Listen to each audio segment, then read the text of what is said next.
What's going on, everybody? Want to thank you guys for coming out to Free Game. If you're new here, my name is David Butler, Director of Community Initiatives for the Whitaker Group. We got a superstar panel for you guys tonight. We're talking about representation and design, architecture, development. It's kind of like thinking about the spaces that we live in, occupy, and how those things come together. Um, yeah, I'm super excited about tonight. As you know, we got our main guy, big guy, James Whitner, the host, holding us down. Yet another one. How's it going, Jay? Thank you, good brother. Thank you, good brother, and thank everybody for investing their time tonight. I'm excited tonight to some of the conversations these brothers we got on the phone. Walter had us. Walter had us in pregame, a free game. He was speaking the truth to us over here. It got me excited. So I'm just looking forward to just talking to these brothers about it and about everything in real estate and design. There's so much history and experience on his phone. Not phone. I'm sorry, on this call. Actually, today, even with my experience, I'm going to be a student myself today. So I'm super excited. For sure. I'm going to toss it over to the guy who helped us put this all together. I want to give a big shout out to JB, Jason Benton, for helping us put this together, man. So I'll let you introduce yourself, bro. Absolutely. Thanks for having me, man. This is it's an honor to be here and to have this conversation with these fellow gentlemen here who I've known and worked with for countless years, and it's an honor. Just a little bit of background about myself. I was managing my family's portfolio of real estate and other respective businesses, and decided I wanted to figure out the real estate game and understand it. And that was through family connections. I had no idea what I was doing, so I fumbled a little bit, and then through a family friend, nepotism a little bit, I ended up joining a private equity firm to learn and understand. It was my grandfather's best friend, and he knew I was taking the helm and said, you need to understand real estate, and you need to understand it from a different perspective. And so I learned from a different community, learned how to structure deals, because in my head, I thought, purchase it, you put up all the funds, and it's yours. And that's obviously the most simplistic way. And I got a clear understanding as to how deals work. Helped develop several projects here in Manhattan, and then started developing my own. And I'm currently working on one right now with Mark. It's been a great experience, and I'm enjoying it, learning every day, because clearly, not one deal is ever structured the same way at all. So you almost go into it as a novice in that particular project. So, but yeah, that's just how I got involved into it, and get excited about every new project that I hear and other people's projects. So it's always great to see how deals are structured. So yeah. Oh, for sure. We're gonna keep rolling with these intros. I want to toss it to Walter. Thank you for having me. It's an honor to be with you young geniuses. My name is Walter Edwards. My firm is Full Spectrum of New York. And I might have came into the business without the education of being an architect, engineer, any of those type of things. I had started a small business years ago, and I discovered that the landlord was my partner. So I decided that every time I opened a business, I would purchase the property. So the next thing, I had to start developing property. And then you start learning that we are the masters. We are taught other folks how to design and build. And then they tell us about we have to learn and have experience in order to get projects. And I said, what is wrong with you? And you look around and don't see anything representing us. So we decided that everything that we do now have an African deco to it. You can identify it, that when the kids come through years from now, they'll see something that says an African is through here, so that's what we're about, and I'm just honored to be here today. We really appreciate you being here, definitely. And let me say something too. Jumping in here. Anybody who called call Walter. You put a Mister in front of that Walter, we gonna send that cash out to you, man. We ain't doing no misters around here. We all come to pay respect, but we all peers tonight, man. So we all come to learn. Mr. Davis, my dad. I'm gonna send the cash out myself. I just done it. Walter, I'm sorry. Walter, man, I'm just humble, bro. I'm humble. Thank you. We're gonna go ahead and toss it over to Aiden for his intro.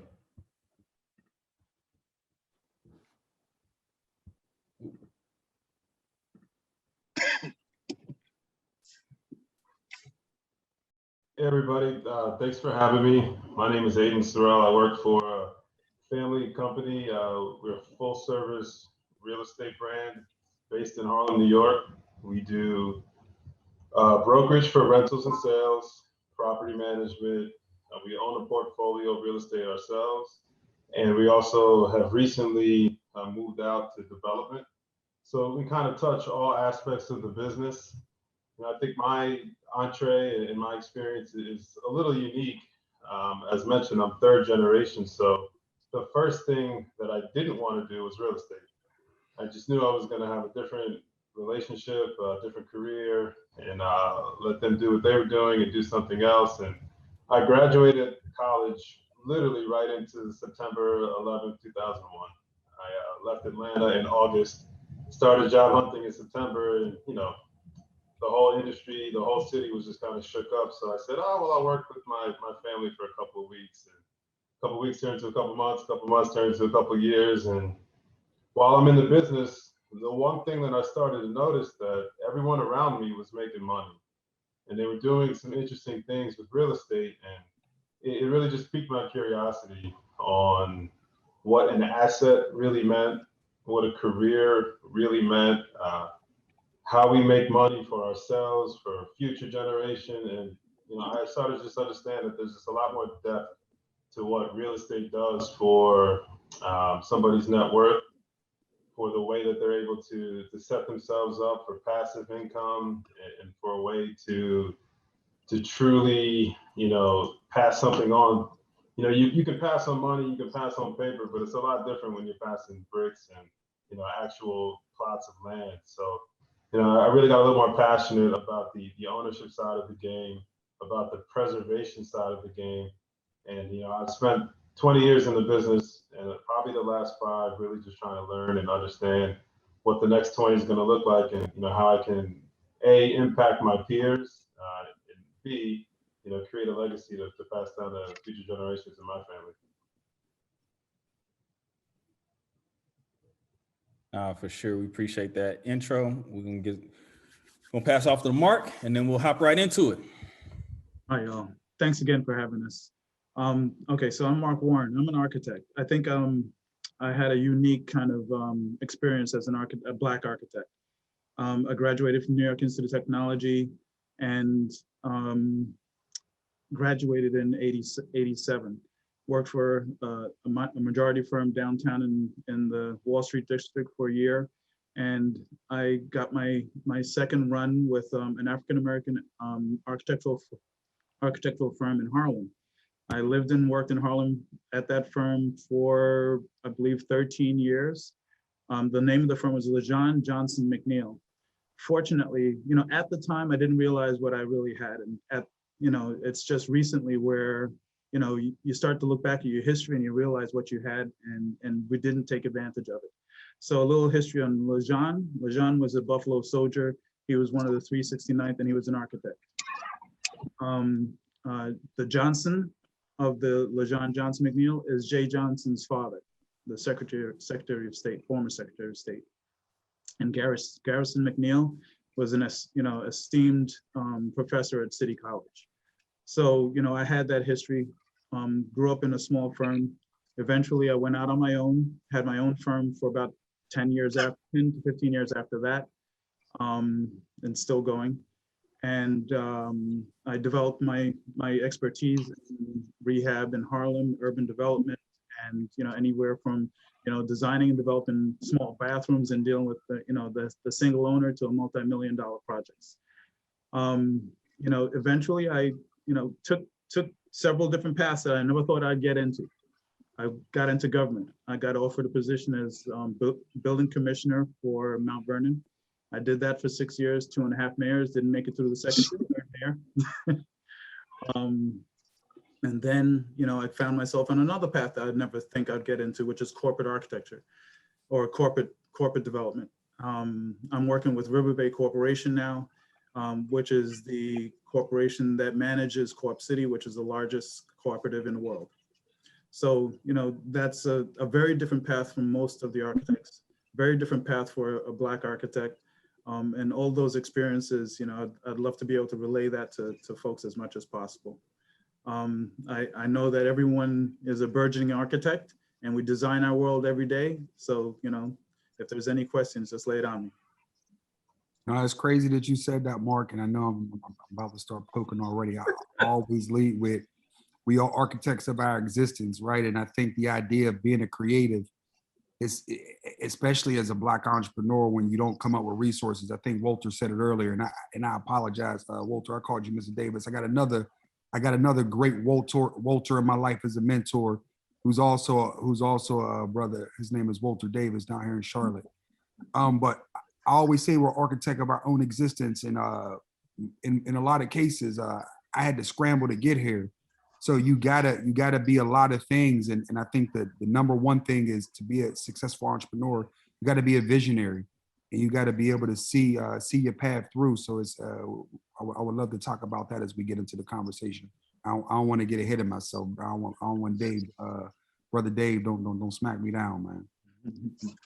We all good. Well, Mark, I'm glad you mentioned just talking about just kind of traditional and non-traditional paths, and like obviously the training to become an architect is very, very formal. There are a lot of things that are required and that you need to know to be in that position.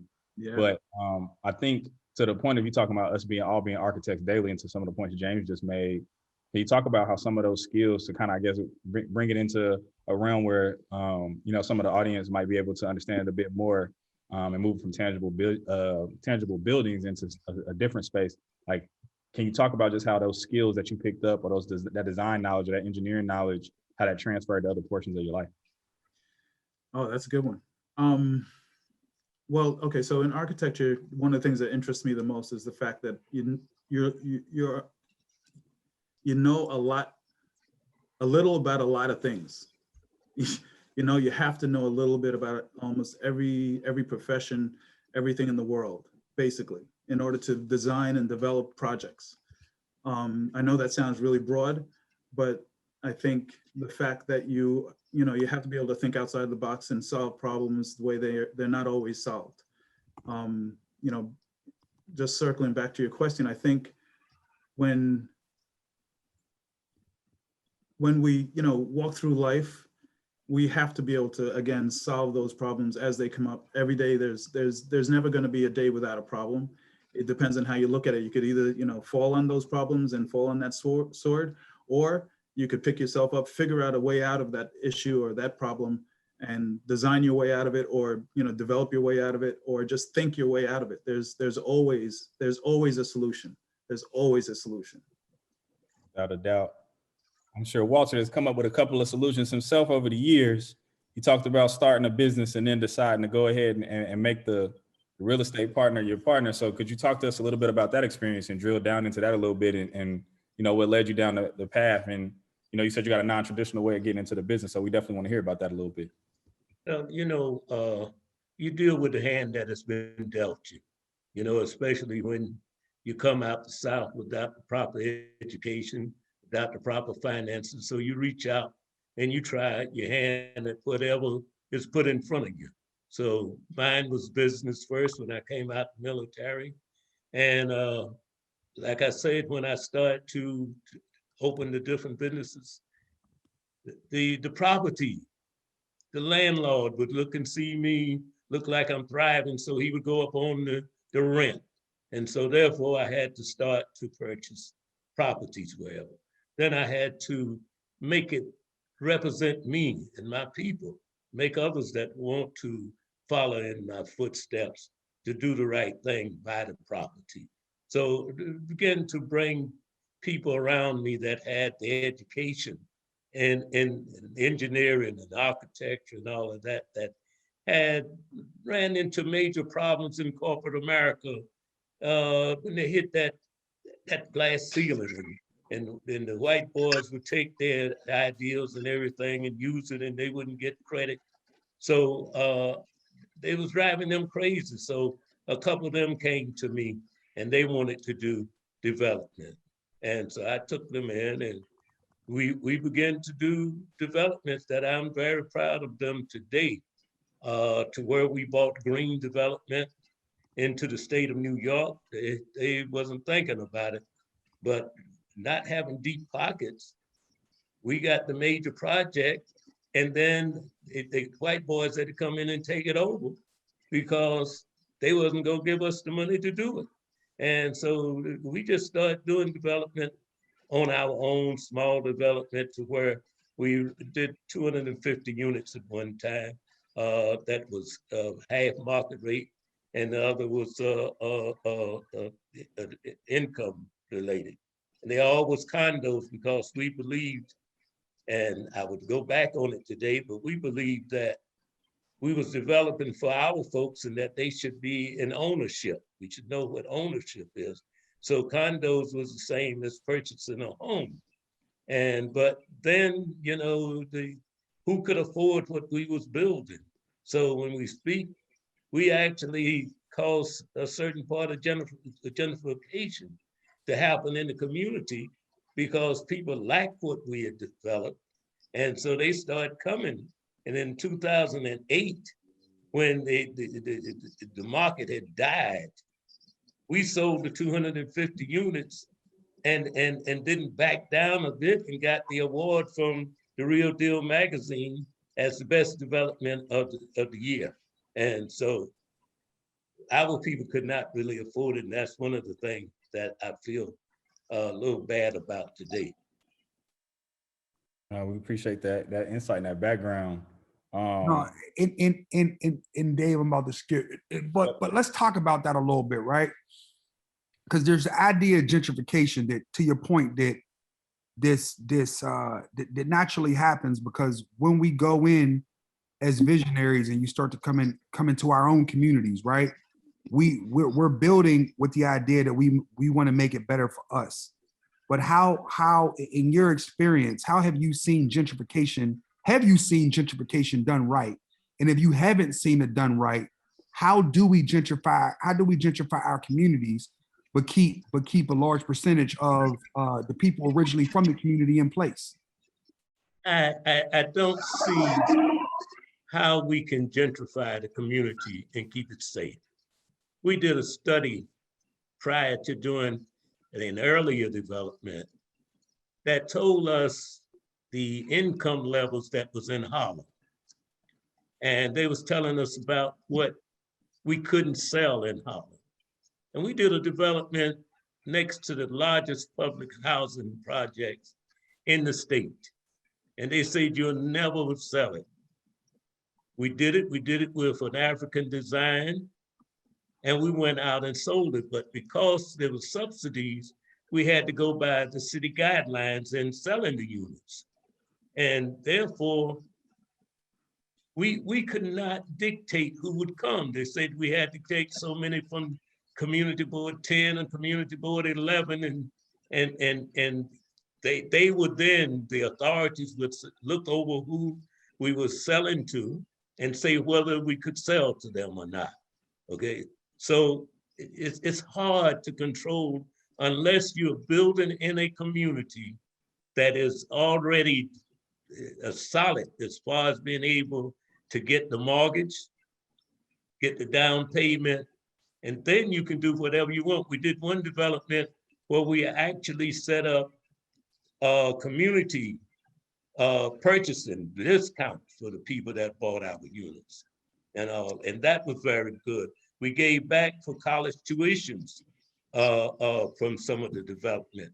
So you can do all these things, but then you still, unless you own a vast amount of the property, you can't do anything, because then the others will come in and buy 2 or 3 blocks, and they'll really do something off what you've done, less of what you've done, and sell it and bring their people in. Therefore, you have gentrification. So therefore, it has to be about it has to be about social capital, and it has to be about some level. Would require some level of subsidy to keep people in, because as the price level goes up, basically everyone's priced out. You got that right, but as the developer, we did projects where we gave back like $50,000 from our market rate units to the sub-market units, okay, the affordable units. We gave 50,000 to those purchasers to make it possible for them to get in, okay? I mean, so there's ways that if we get together and creatively, we can make it happen. You know, even if we get our Black financial firms involved to where they understand that maybe people can't start to pay the mortgage immediate. Give them 6 months before they start paying the mortgage. Let them get in, okay? There's all kinds of ways that this can be done, but we have to come together and create it. Yeah, I think what Walter's saying is basically the mandated rules that we have to develop under. The money that we get from, you know, city projects or from other development, organizations that fund the projects that are buildable in areas that are being gentrified. The money, they dictate, you know, who can actually, how the program is actually worked out. So if I'm reading you right, Walter, you're saying that, you know, we have to develop programs, we have to develop different ways in which we can sell these properties or regulate these properties. Thank you, Mark.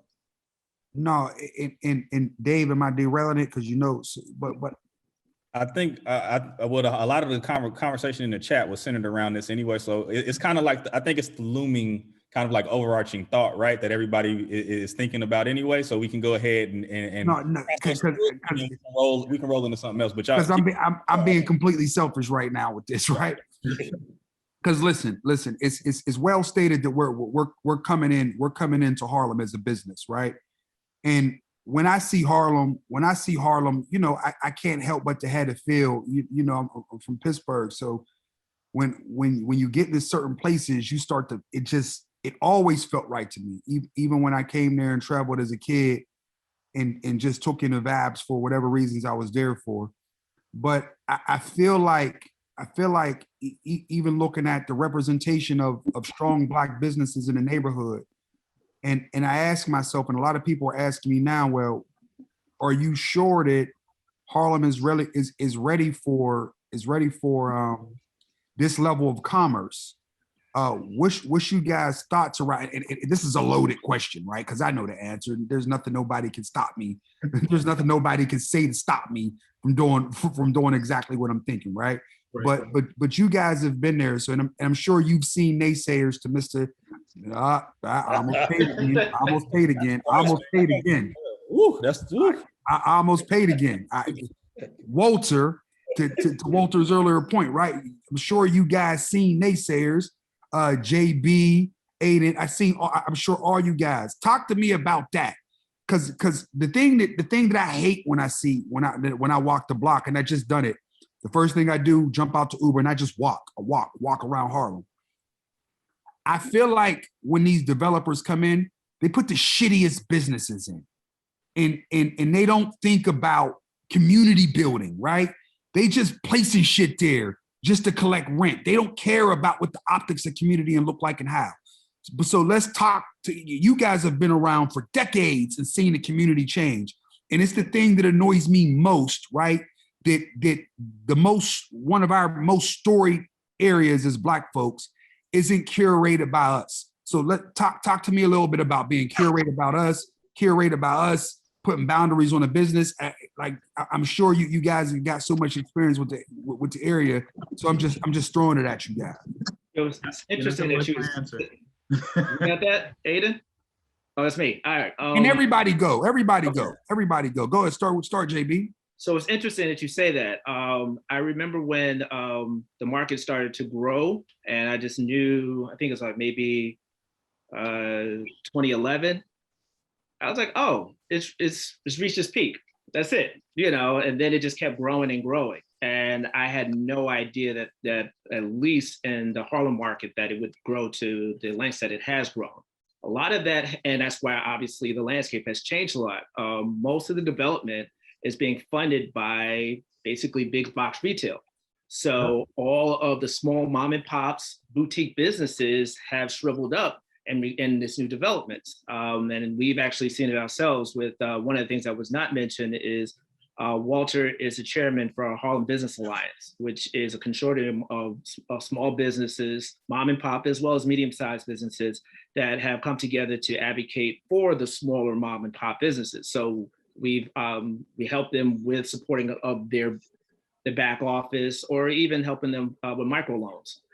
So those changes, them having to be displaced or finding new places to I guess run their respective businesses or lose them, we've been trying to help them out as well. So I've definitely seen that has happened, as well as you've seen the landscape on the corridor of 125th Street, which has changed from the rezoning from river to river, which now allows, I think, 26 stories, I believe, or 25 stories, or large monstrosities. So even in the next 15 years, it's not going to look at all what it looks like right now. So I just think the dollar is leading right now. And this corridor will look similar to that of 34th Street. Yeah.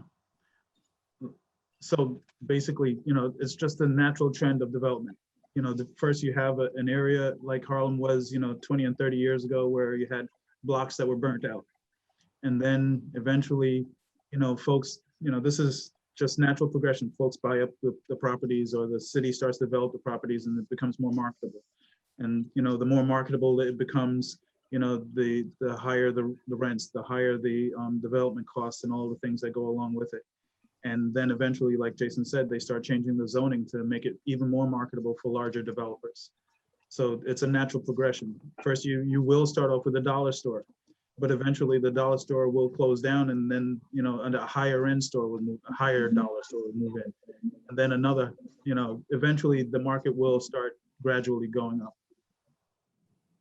And I'm gonna jump in before somebody else say anything else. We're talking specifically about Harlem, right? But we're centering in on Harlem as a discussion. But what we're really talking about is America. Every urban neighborhood in America is experiencing what we're talking about right now, because there's a huge push back into the same communities that we were once pushed to, if that makes sense. So at some point, they wanted us in, now they want us out, now they want back in again, right? So Harlem is just at the heart of it, because New York is the epicenter of America, and Harlem is the epicenter of Black America. Good point, James. Good point. Was the epicenter.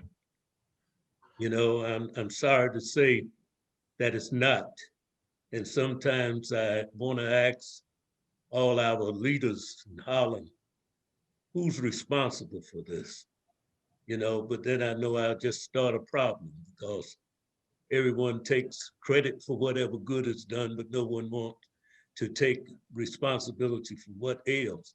But our problem is that we do not organize as the other folks do. When we talk about these shopping centers coming through, they already know who their tenants are going to be. Already they carry them. As you notice, every time a development is developed by a certain developer, you'll see the same retailers in there. And they'll get one and make him the lead, give him a less rent, to then bring the others along. And we haven't gotten to that point. We have got to develop our small businesses, help them along, give them to step up to the next ladder, so that they can be ready to grow with us. Because as you develop, if you don't bring them along with you, you're gonna have tenants that are gonna bring you down, because they'll move out on you, whatever, and take you to court, and you'll be in all kind of situation. And the next thing you know, they will own your development. So, you know, we've got to insulate ourselves by bringing our own along. So let's talk about two things, Walter. let's talk about first is why isn't Harlem the epicenter? What it'll take us to get back, and then let's talk a little bit more about what it takes to bring tenants along, right? Because I echo what I hear you saying, because like myself, I got into business. Listen, I'm a street guy, right? I'm a street guy who realized that I wasn't going to make it alive or free if I stayed out there in my 20s. So I realized very quickly that I needed to figure out something else, right?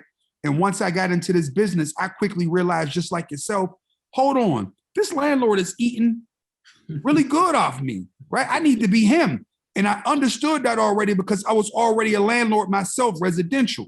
So let's talk about a bit of that journey, right? I'm gonna chime in too, because I got some ideas. But once again, selfishly, Walter, I need to get this wisdom from you. But I also want to talk about the identity of Harlem, because it's important for not just Harlem, not just Harlem, but for people to understand what it looks like to be leaders in our community. Oh boy, you gave me a year's worth of study there. But Harlem is known worldwide. You can go anywhere and say Harlem, and they recognize it. So it really was a tool that we could have used to bring finance to us and everything if we had the right leadership. Well, I talked to some of the major developers and I asked them, I said, listen, you got to save certain landmarks. This is Harlem, you know, people know it. They come here to see the old Harlem, not this new thing that you're trying to build. Right. And they tell me that it's a real estate deal. They're not thinking about, you know, the history of Harlem or anything. They own the property. They're going to get as much out of it as possible. Right. I said, well, you got to save the small businesses. You got to give them an opportunity. I went to the community board and I said, if you're going to now permit them to go up 20 stories where they could only do 2 stories before, you just gave them all kinds of money for holding this property here, doing nothing. Take $50 if they get $600 a square foot. Take $50 now, because you done made them multimillionaires, and put into a community development fund and have them to take 1,000 square foot of their development, first floor, and give it as a condominium to the small business that they are uprooting. That black small business, let them stay there where they don't have to worry about a landlord dispossessing them. Told me I was out of my mind. They didn't care anything about any of that. That makes a lot of sense. That makes a lot of sense. So this is what we're up against, and that's why we have to come together. Agreed. I think it's a lot, man, because being that tenant, man, and going through 08, you know, I realized it myself, and now going forward, you know, I refuse from a business perspective to lease from anybody, just for those reasons. And obviously this platform is about creating those opportunities, and more about, once again, hearing your voice and experience, and I'm not ignoring the other brothers on the, y'all got to get into this conversation. Aiden, JB, I'm leaning a little bit to Walter here, but I'll let Dave take the reins back. Go ahead, Dave. I jacked the conversation for a little bit, man. It's all good. I actually had a point I wanted to make, though, just on topic. So I see the retail side of this business as a property manager, as a broker, and, you know, kind of on the ground level for a lot of new businesses looking for space. And I'll answer the question that you guys are posing just with, you know, just some anecdotal stories about, you know, some of my time. I have a building that I was representing, and they only wanted a mom and pop coffee shop. They said, listen, we're going to wait. We want to make some character. We want to improve the neighborhood. We want to see something different than a bodega, because there's one on every corner, literally.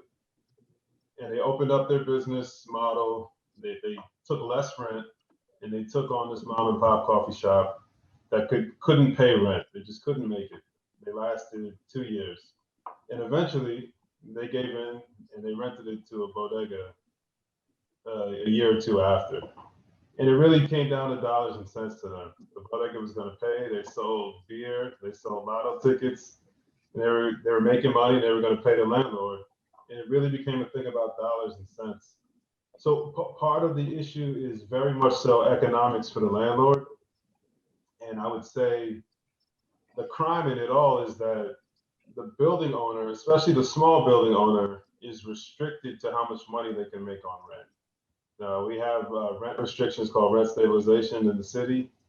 And every year, the rent starts to not pace inflation. So taxes go up, water goes up, operational costs go up, but the rent can't go up. So a lot of these businesses that are small, that own these buildings, rely on the retail space to help offset the cost of operations and put money in their pocket. Right. So there's an aesthetic and a hope that they can help shape the neighborhood with business, but then there's just a dollars and cents thing that happens too. So there's also a second story I want to tell, which is a building that we own as a company. And we decided that we only wanted a Black-owned business. We only wanted someone that we thought were going to operate and improve the community. And it ended up being a beer bar. And what we decided to do as a company was partner with them. We were going to give them lower rent in exchange for equity in their business as an opportunity to allow them to foster capital, get in without the fear of losing the opportunity of selling their soul a little bit just to get money on the onset. But then we got to participate in the upside. And we thought that to be a very successful model. And it's something I actually look to do in all my retail spaces if I find the right tenant. Because I think that's a way that we can help control the narrative of who's coming in and also help control, the equity both from our position and from the renter. And a third story, or at least a third scenario that I'd offer is, unfortunately, I look at credit. I look at viability, and I have to present that in front of a board or an owner. And it's sad, and it's just the reality, but a lot of the mom and pop businesses don't pass the paper test. Right. They have ideas, they have concepts, but they just don't have the equity to exchange at a table to say, listen, I'm valuable and I'm not a risk for you as a landlord to take on my concept. And I think a lot of that, is loaded. It comes from, generations worth of issues and problems, but until the entrepreneurs and the business community can foster enough equity to look good on paper, they're going to run the risk of being outbid by other concepts that can just take the risk and the fear away from the landlord that the rent is going to get paid. And ultimately, the economy of renting a space it's just more impactful than the emotional and community desire to give it to the right space that will, accomplish some of the goals that we're talking about right now. Well, for me, and I hear everything you're saying, right? And I think there's a part that I'm not talking about, but I'll North Star for you a little bit. In my dreams, when I retire from retail, my goal is to create a social equity firm, not private equity, right? I guess it's private social equity, right? Because you start to think about what we're creating, and as entrepreneurs, we just don't have anyone who thinks about us globally, right? So you're right. I was the entrepreneur that came in with BS credit and a great idea, right? And here I stand. So I get it and understand that everybody isn't me. And you're absolutely right, because we got to teach people to pass the paper test, but we also need some co-defendants, not allies, right? Because when you start to look at allyship, that's one thing, right? You got allies who do things in a room. Co-defendants say, fuck it, we gonna change how the room look to make it work. Does that make sense? And we don't have enough of that fuck it, we gonna change the rules and make it work for us, right? And we gonna build the rules around us in our hands and the cards that we're dealt. We gotta get the cards and deal them. So I'm trying to change the deck. And that's North Starring, right? But I obviously ain't retiring no time soon. And I obviously ain't got private equity money. But when you start talking about some of the goals and some of the thinking, as we talk about, as we see these banks talk about they're going to commit $1 billion and $5 billion and 10 trillion and all these ideas. I sit on a couple of advisory boards. How do we start to hold these banks accountable to some of you brothers who have money in some of these institutions? Are you asking these banks these questions? Because they're committing one-to-one to private equity firms, and these private equity firms' goal is to go out and invest in Black companies. And largely, what are they actually doing? Are they keeping some of them are doing right, but are some of them using a Black face to take advantage of Black business and continuing to just fake, right? It's not really a Black business. You're just using a Black face to make money off our people. I'm gonna ramble because you got me dreaming right now. Dave, go ahead, drive the car, man. Yeah. Wait, hold on, Cool. Dave. We're gonna. Hold on, Yep. Dave. Go for it. So Aiden, you had a very good point, and I just wanted to point out, first, how did you find the business that you partnered with to be in as a commercial tenant? And secondly, it sounded like you Shark Tanked this whole thing. And if you continue that, you're looking for those kinds of businesses that you can, develop. That's a great question. And, honestly, those things work when somebody needs you. If they come in and they don't need me, that is not an option that they want to explore. Right. Look good on paper. They got a balance sheet. They got investors, and they're trying to make more money. They're like, listen, I'll just pay you the rent. Like, my model is fine. So I happened to find a Black group that really just wanted to prove themselves in this space, and they needed an assist.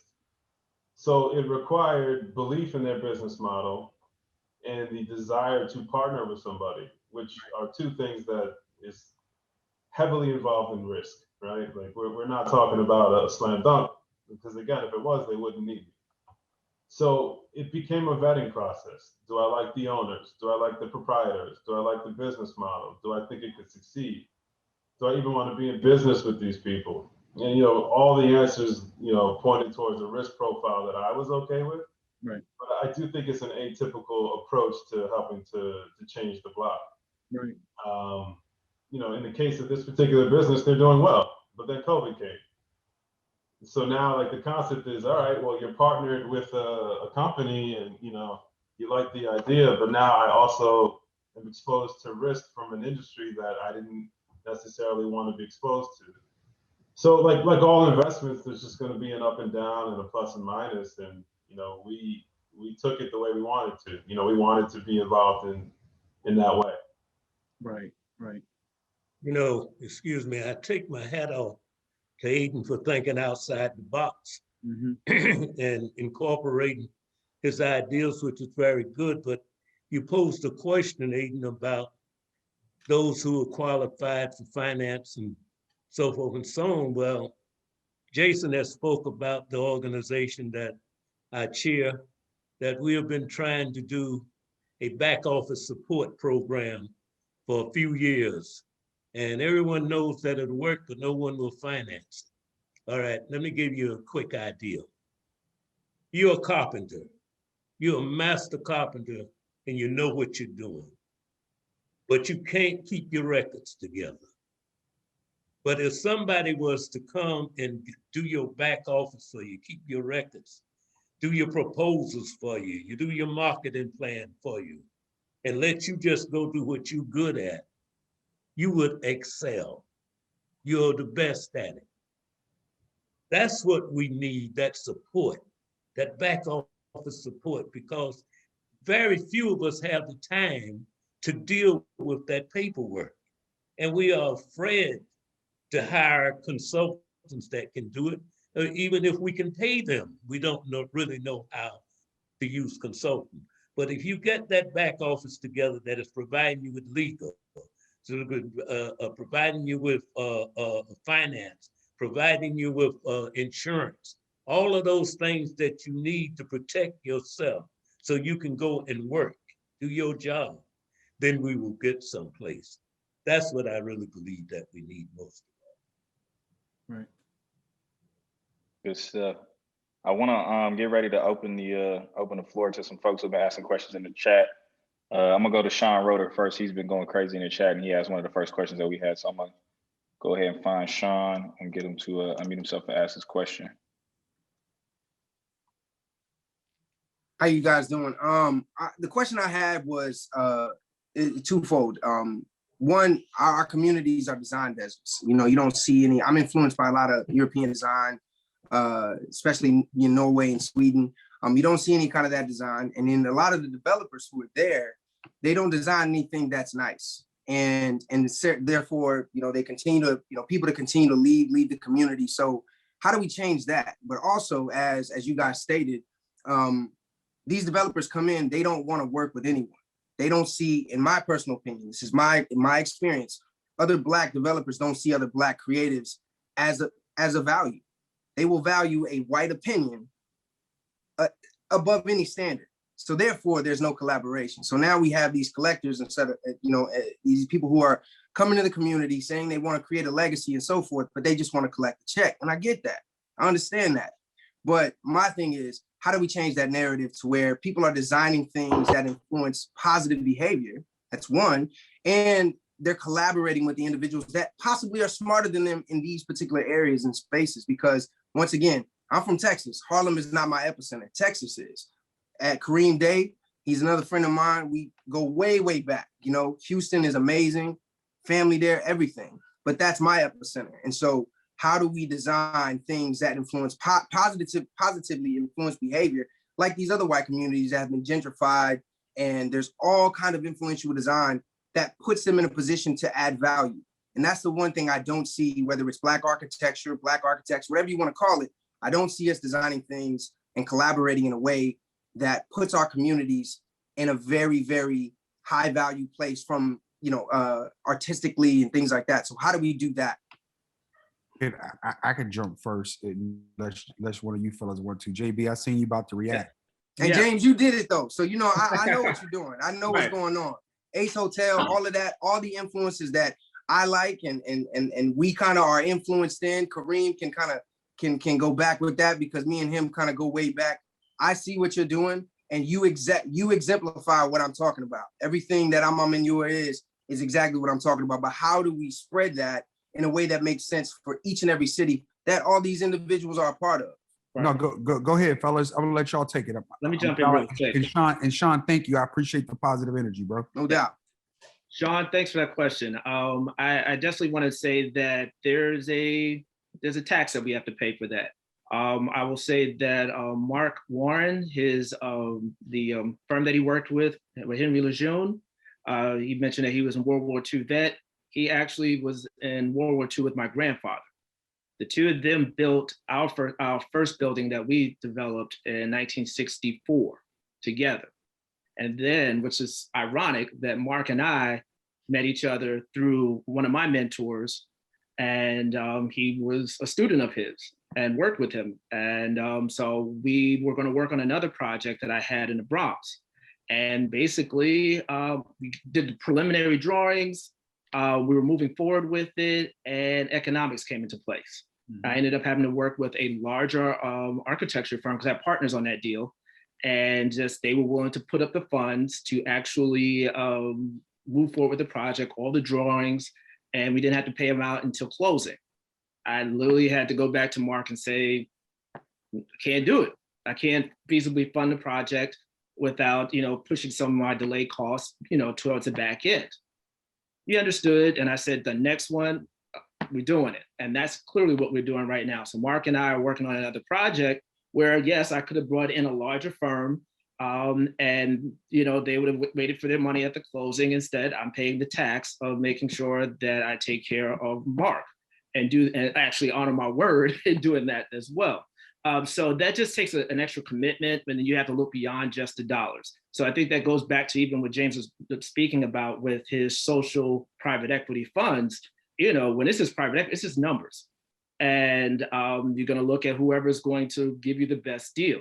You know, you have to have those anchor tenants that are going to be able to allow you to get a better interest rate from your loan, you know, or being able to, you know, make sure that it's a AAA rated credit rated tenant that's going to come in to help push your project along, which will maybe even give you more air rights and even also fund it.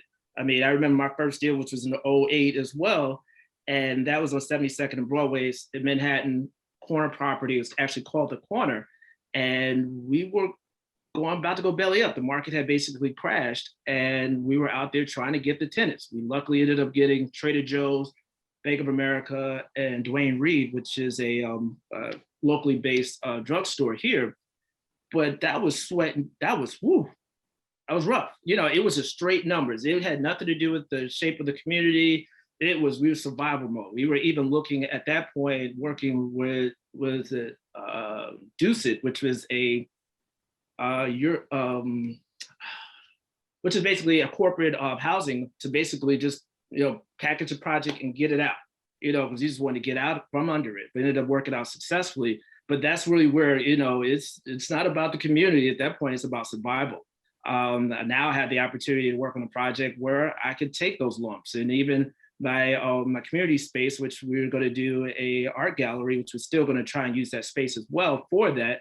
And I'm working with a Black art gallery dealer, Nanami Galleries, to go in that space as well. So I'm curating the property using a minority developer as well on it as well. So it really depends on your taste and what you're trying to do, or if you can afford to do it with that project. This project is a 20-unit project, so I can afford to do that. You know, anything, you know, the other one I was doing was 128. So, you know, I couldn't afford to keep Mark on that project. So, so I can't speak for all, but I would definitely say that economics comes into play. At the end of the day, you do have to, you know, it's about numbers. And what I'll jump in and say, Aiden said something that was important earlier. It's the idea of partnership, Sean. And let me play palms up for a second, right? In Houston, there's this idea, and it's, I could hear it in your voice. I hear the frustration in your voice that we can't work together, right? And it burns me because, you know, I'm in all these communities. I come in, so I understand what's happening and with the pressure points in all these communities. Something that needs to happen specific to Houston, and COVID slows it down. Like, what happens when yourself and Kareem and all the brothers and sisters in the area get together and say, okay, what is it that we want for us? Because the talent is in that town. We're talking about the second, third biggest city in America. So come on, let's level set that, right? So the talent is there, right? And right now we have this moment that's about empowering Black folks, right? So what I'm gonna say back to you, specific to Houston, Sean, is I challenge you, bro. I challenge you to rally up the people who's around the town, and you know it's about the business, right? And start to just get together and start thinking of have a vision for what y'all want something to be, anything, right? Because if you get everybody to invest their time and effort to create one thing, and now you got the attention of the world, it can, that whatever that thing is, it can happen. And the conviction that you have in your voice and the talent that you have, right? And yo, I've seen what happens down there. It's you, bro. Like, it's corny as hell when people say like, oh, we are the change. Motherfuckers, we are the change. Like, no bullshit. Like, it's really us. It's really like, we are the change we've been waiting for. That shit sounds cliche as shit until it's time to go to work. If I didn't believe my own insanity, I'd still be in the projects. Right? So you gotta dare yourself to be crazy and get with other youngins who want to be crazy with you, and call some other guys that got some gray on their face who are already crazy, and let them be crazy with y'all and get to it. Because you know the answers, bro. It's about the action. Preach. Yeah, that one. Anybody else have anything? Yeah. Does anybody else have anybody want to try and follow that one right there? Yeah, follow that. And that's why I said I'm cheating. It was a cheat, right? Because I know I watched your brother a little bit. I know I see his intent. I know how they moving around that town. Like, it's some real ones that can get to this. So it's only about the actions. And James, you're 100% right. We have to think outside the box, but we have to know who it is that we are developing for. You know, I was invited to come to Haiti to do some development. And I had a couple of Haitians working for me. And they needed this development in a hurry. My partner said, well, go to this developer. He's done work over there. See if can you use their plans right quick. I went to them, they said, yes. I picked up the plans looked all right for me. And the Haitians that was working for me said, well, we want to see because you're going to take us back home to go to work. So they came to the office and looked at it and said, oh, Mr. Edwards, I didn't believe you would disrespect us like this. So what are you talking about? Look at this beautiful house, you know? They says, you're forcing us to have a room that we'll never use. We cook outdoors. We don't use full kitchens. You just put a full kitchen to us, okay? So we had to now turn around and develop something that respected them. And this is what the other developers do. They have cookie cutters. They don't care who you are, where you are. They just gonna drop that in. They'll figure out how to make $1 with it. Okay, if you come to Harlem now, Harlem looks totally different because we went out of our way to do one development that put a lot of color, a lot of African design in it and everything, that the rest of the developers had to change their whole development plans because the city used our building to change the whole city guidelines, not just for Harlem, but for the whole city. And therefore, now you see colored buildings that look different. They don't look like institutional buildings any longer. So that's what we have to do. Come together, think outside the box and see what it is that the people want and deliver it to them. That's why I came to get that schooling, Walter. Listen, I think I could take some from you, James. Oh man, listen, man. I'm trying to learn. To your point, into Sean's point, I feel his frustration. And Sean, I'm selling to you again, bro. I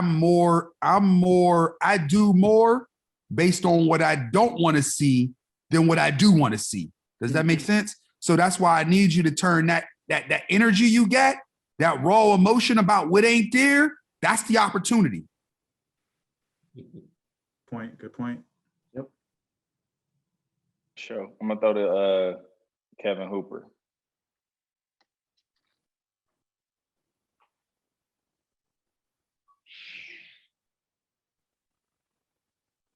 Oh, we can't hear you, bro. I got you unmuted, but we can't hear you.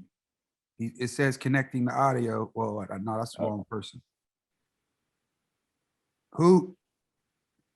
You want to go to another one until we jump in? You hear me now? Yeah, no, we can hear you. What up, who? There you go. What's up, guys? Y'all doing all right? No, we ain't making no noise. Yeah, you should. You should.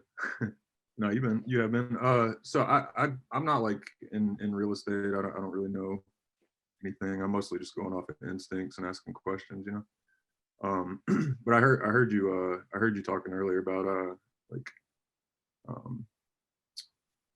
the share of real estate and you were kind of alluding, I think, to like bargaining power. And it made me think about how I was trying to find exact statistics. I don't know how it is, but I know in Charlotte when I've heard conversations about specifically about affordable housing, I've heard these names come up in the real estate industry about really big firms that have a near monopoly on development. And it you know, you kept talking about partnership, and that was kind of the same kind of vein I was thinking down about really finding new ways to pool people and be more democratic about putting resources together in a sense. Because there are these few big groups that kind of have, I mean, it's just a giant thing to look at, you know. And I say that from a position of some ignorance, but I just wanted to point that out, that the bargaining isn't proportional, and I think that's like a kind of a concrete thing to try to address, like to try to strategically look at like how to even that bargaining. Well, this is where, and I'm sure everybody on the panel today because they've been around Harlem for so long. And this is something that JB said to me as we looked in Harlem. There are some communities where you have one distinct advantage. You know what that advantage is? The town is so old that the people who own some of the buildings are connected to the history of the town. Mhm. And in some cases, they want to keep some of that history, right? And one of the things that JB said to me specifically about Harlem is, "No, James, there may be some things that are off the market that, you know, stay off the market for good reason, right?" And in Charlotte, it's the same reason.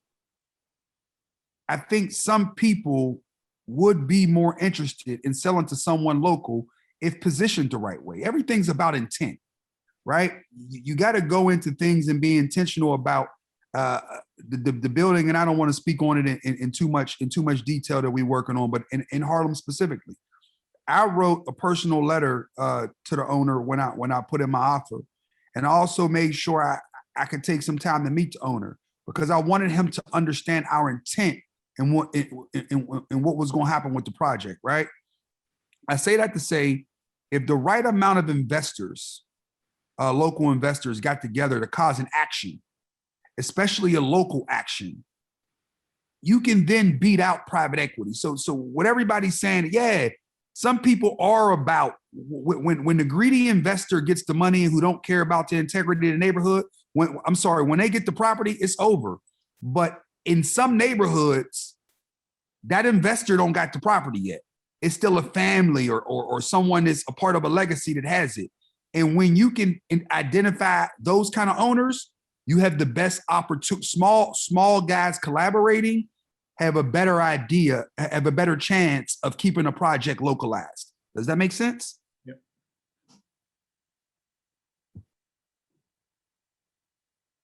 I'm gonna push to my boy David Austin. He's a regular around these free game streets. Good to see you, bro.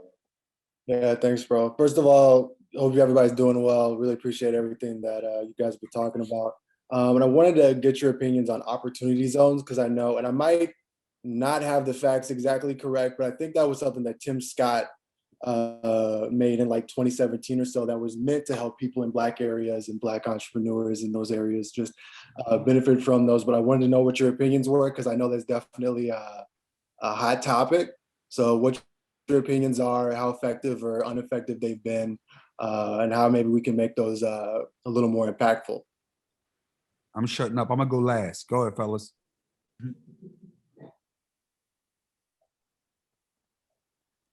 Looks like you're gonna go first. If y'all gonna make me go first, if y'all go ahead. Y'all want me to go first or last? Well,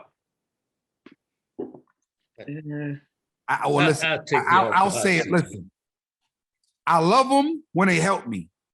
I hate them when they block me out, right?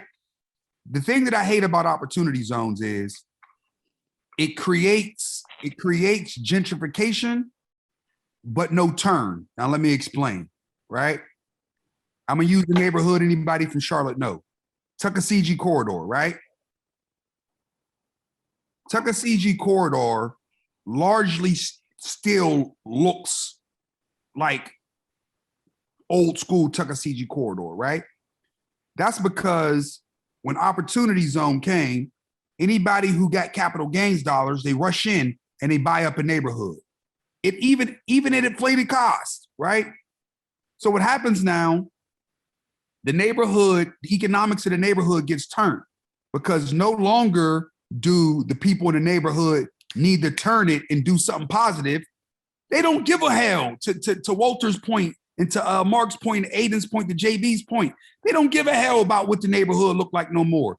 They can sit on that for 10 years because they ain't paying no capital gains just by sitting on it, right? So I get frustrated when I want to come in the neighborhood and I want to make some noise. I want to come in the neighborhood and we want to bump. We want to get things that get the neighborhood excited. We want to create opportunities, but they don't want to move because they waiting for the highest price they could possibly get because they don't care about the integrity of the neighborhood. Does that make sense? Yep.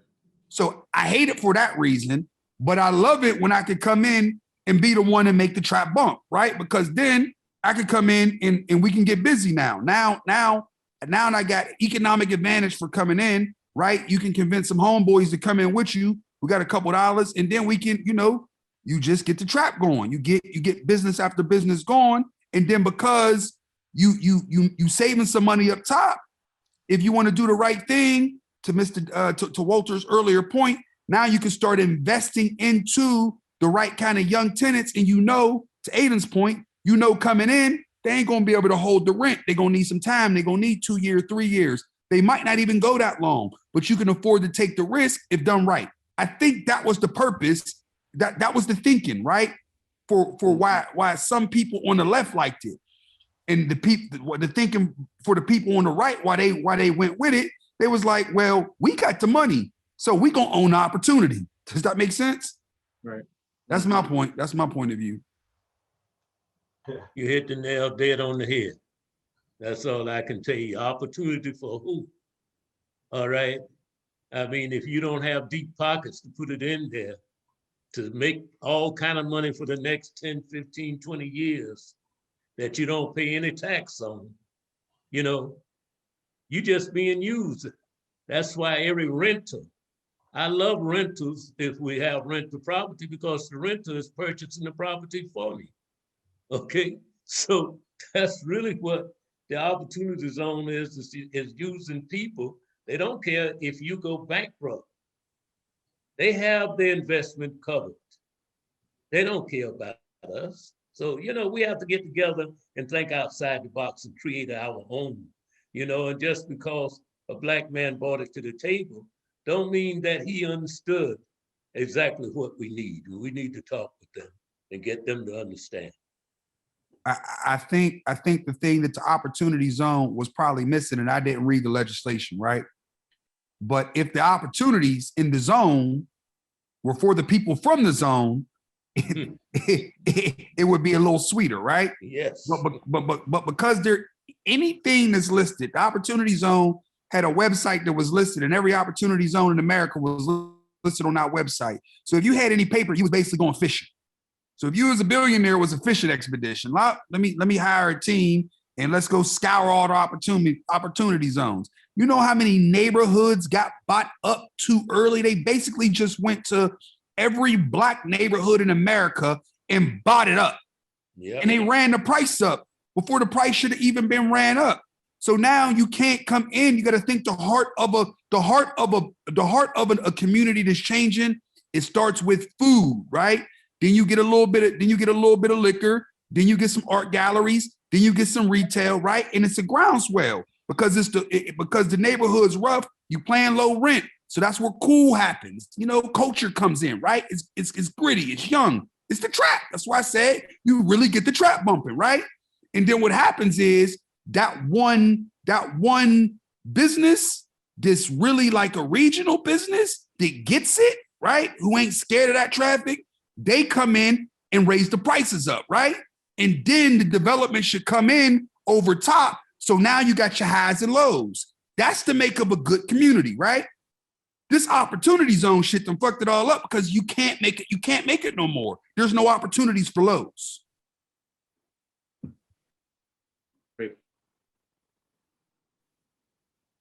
Just to add a little bit more color to it, think about who put all this in motion, right?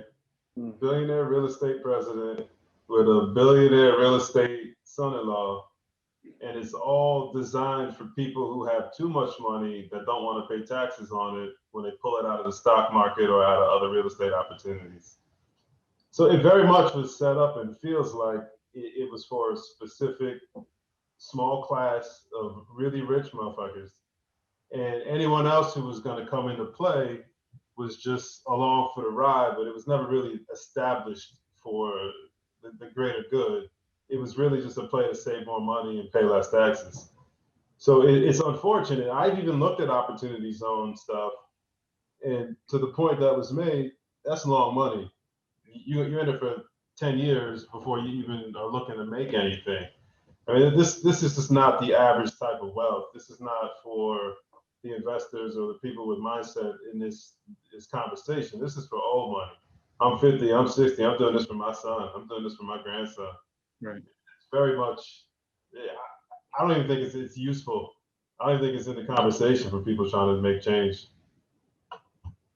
And once again, that's why, Aiden, you're gonna smack me because every time you say something, I go back to my North Star idea. And I don't talk about my North Star idea. I try to keep it to myself, right? But you know, the idea of social capital always rests with me, right? Because to your point, unless we got a weapon of our own, we got a knife at a gunfight. To your point, so we can't.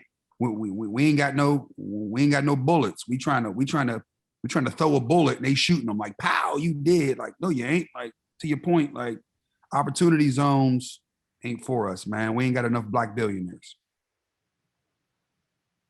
Brother Dave. Yes, sir. What We else you talked got? about nepotism earlier, so I'm gonna keep it there and throw it to my boy KJ down in Florida. What's going on? Nepotism. I don't know if I said something about that. Nah, you didn't. I was talking. It was in the conversation earlier, but I'm just saying you with the Whitaker group, bro. So I'm just saying we're gonna keep it in the family for a second for another question. Well, okay. I guess it kind Your of creative strategy to help you out. You'll say your creative strategies question is what made me a partner. Is what made me call you out. Gotcha, The one in the chat. So basically, I myself and one of my partners, he's on the call, but we just started our own development company. So we're looking to do some things in Tampa, specifically this community called Progress Village, which was a affordable housing suburb designated for Black people after they redlined us, right? So they pushed us out, to the south side of the city, and it's very concentrated with Black people, right? A lot of older Black people, like these lots were sold for pennies on the dollar, right? But I think something that me and my partners we talk about. What's interesting is like I think there's a disconnect between like Generation X and Generation Y. Just because I think Generation X kind of has this, I just think there's a lot of deep rooted issues within our community, period, in terms of just seeing each other progress. Even if we didn't, even if, so for instance, like my father and Dontavia's father, they've both been in the real estate industry for 20 years, right? But it's almost like they don't want to, and they know that their time is like coming to an end, and it's like they don't want to like give us the tools or put us in position or help us. We can put ourselves in position. We've been doing it, since we graduated, but really just helping us, and just kind of giving us that extra push that we need. So really just trying to understand how we can connect with the older generation and collaborate with the older generation. Well, I'm gonna let somebody else go first. Go ahead, Jump in JP. here real quick. Yes, I can speak to that, and I'm also going to throw Aiden under the bus with this as well. Transition from family members on, it really varies with each company, and I've had the opportunity to just watch and develop and see the succession from my great-grandfather. Well, I didn't see the great-grandfather. My great-grandfather started our family enterprises that then transferred to my grandfather. It ended up was with another generation, but I'm now the fourth generation. So there's always been that transition process that is very difficult. When you're transferring knowledge, that knowledge transfer is really difficult, as well as letting go of that power. I almost did it myself. Walter was witness and saw that transition. Unfortunately, I was only able to get a few years of that knowledge from my grandfather, and been on my own trying to figure it out. But all of his gatekeepers and I guess professionals were there to be able to kind of walk me through this process as well. So I've not seen it done easily. I've others that I've seen that have similar backgrounds and have done a transition from the estates to other family members has always been a very tumultuous process. It's one in which how I advocate for is for you to learn and make the mistakes while they're present. and hopefully let go of the reins and let you make those mistakes while they're there to be able to correct. But you're talking about humans and human dynamics, and that's a very idealistic idea, but it just in practicum, it's pretty tough.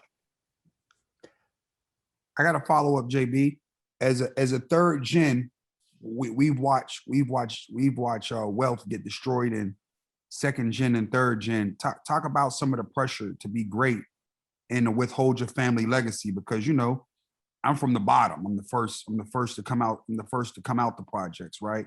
You don't have that experience, and it's one of those things that I love our relationship, because we got this dynamic where you always, I call you to make sure I'm sure, right? Like JB, I see this way. Am I sure? Right.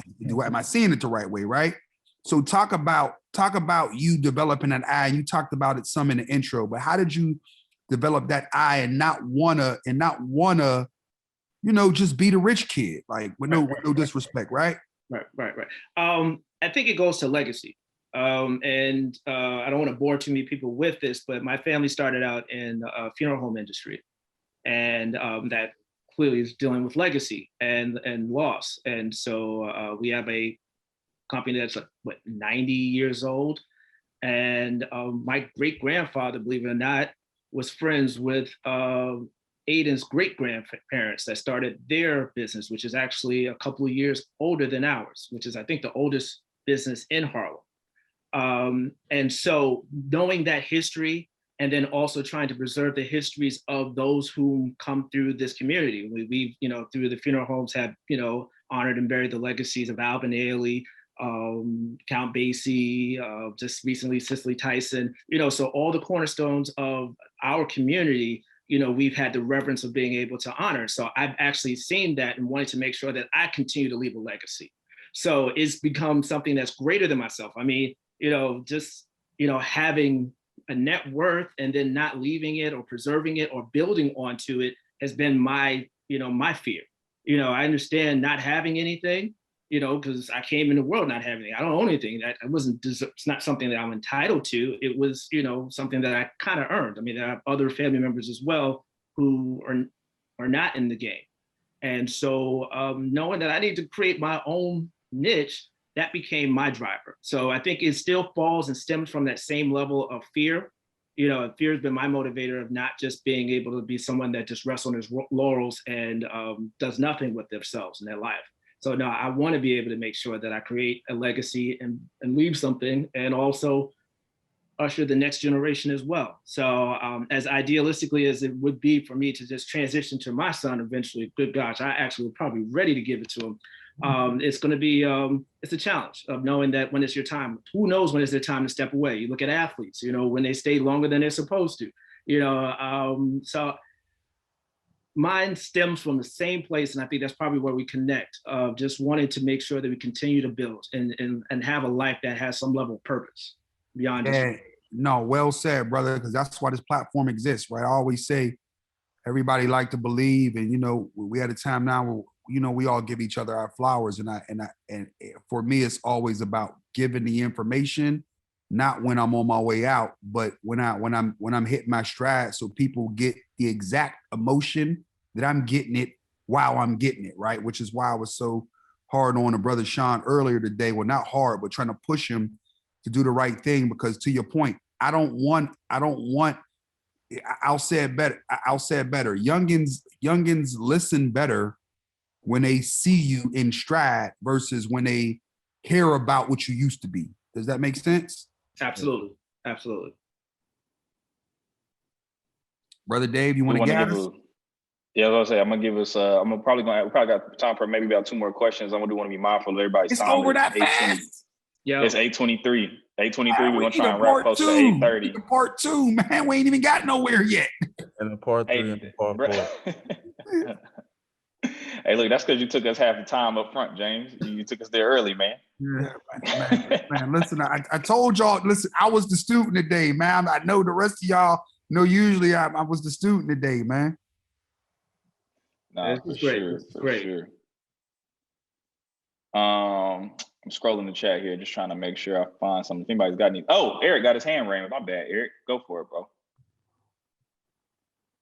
Hey, what's going on, everybody? I'm so glad to be here. Thank you so much for holding this tonight. I appreciate the gentlemen for you guys giving us so much great knowledge. And I just wanted to ask Mr. Walter, and you guys can too chime in, because this is about development. And I feel like the time Mr. Walter was in, a lot of Black men, a lot of Black people were developed in a different type of way. And people had values, people had morals, people had reason, people had purpose in a different type of way. Hold on.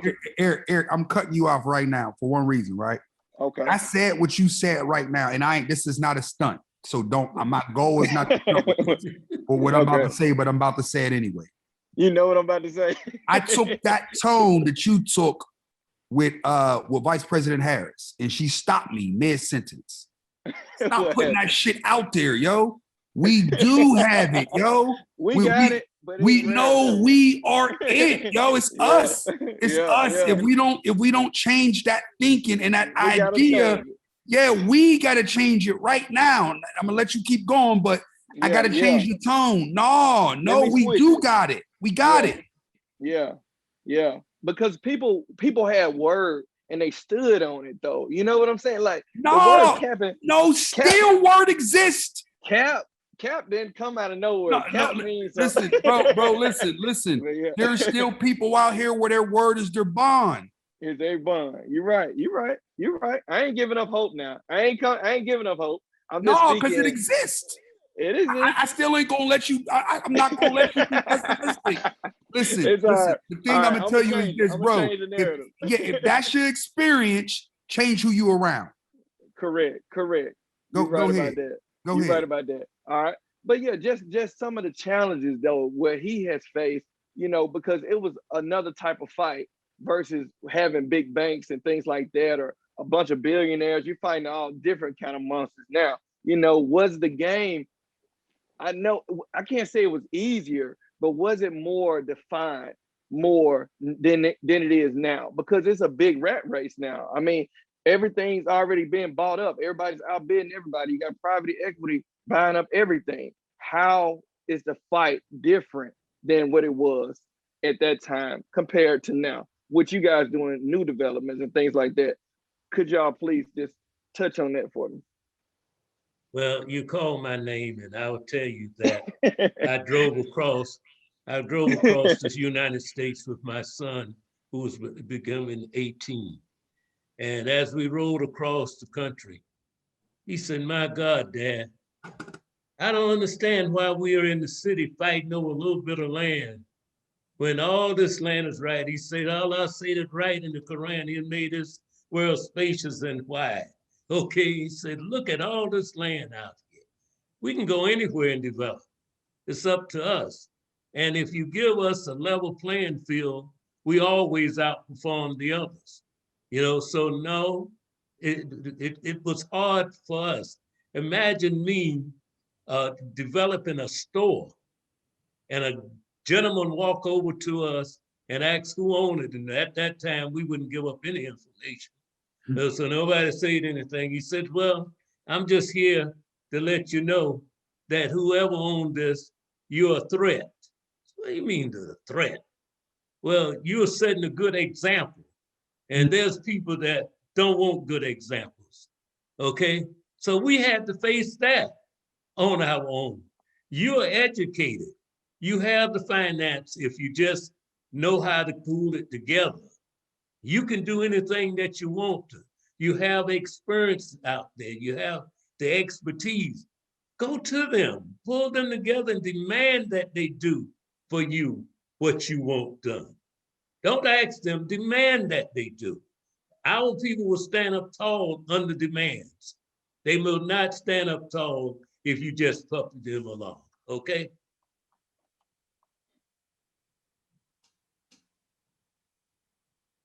I'm gonna agree. There you go. Man, listen, Eric, bro, there's power in your words, and I gotta echo I got to echo what Walter said, man. Listen, it's hustlers. Hustlers used to go from to out of town spots. You want to know why they went to out of town spots? Because there was no work there. It was more competitive. It was less competitive, right? The same mentality exists. We can't say what we can't do. We can do anything, right? I don't allow no negative energy in my zone. If you in my zone, we ain't doing no negative energy, right? So if the people around you is bringing that energy to you, change your circle, change because you're right. There are negative people in every generation, but we got to create safe places where there's good energy and we all push each other up. Because if not, then we're gonna keep talking about everything that should be instead of doing everything, instead of creating what we should create. Go ahead, brother Dave. I'm trying to get as many more questions in while we got this this panel, man. It's two more I want to get in because there was a really, really tactical question in the chat. So Devin, I see your hand up. I'm gonna come to you.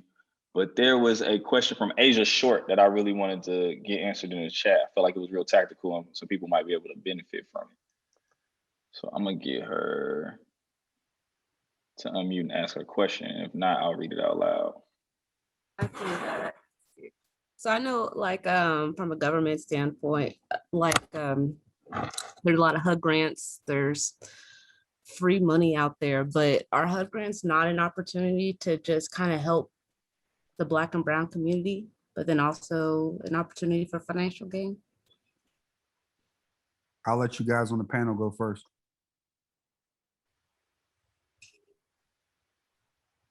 I haven't used HUDs. I know HUD is for housing for underutilized developments or something like that, but it's meant for lower income areas. And I've done some research on it, but I know they provide funding maybe for Section 4 or just in different areas in a way to kind of better the environment or communities. And so I'm just curious if anyone's ever kind of gone that route. Well, I'll answer a little bit of that question from my point of view. I know that the government money always comes with a lot of strings. I don't mean to be negative about it, but that's a natural cause and effect of dealing with bureaucracy. If you're able to, or you have someone that can guide you through the process, lean on that person and try to get that all your ducks in a row for the paperwork and all of the needs of that kind of requirement. Yeah. Okay. I guess I'll jump in real quick on that. I'm not familiar with the use of HUD funds, and similar project that I'm working on where I'm actually using state funding, New York State funding, and Mark is aware of the limitations that fall in place, and you are beholden to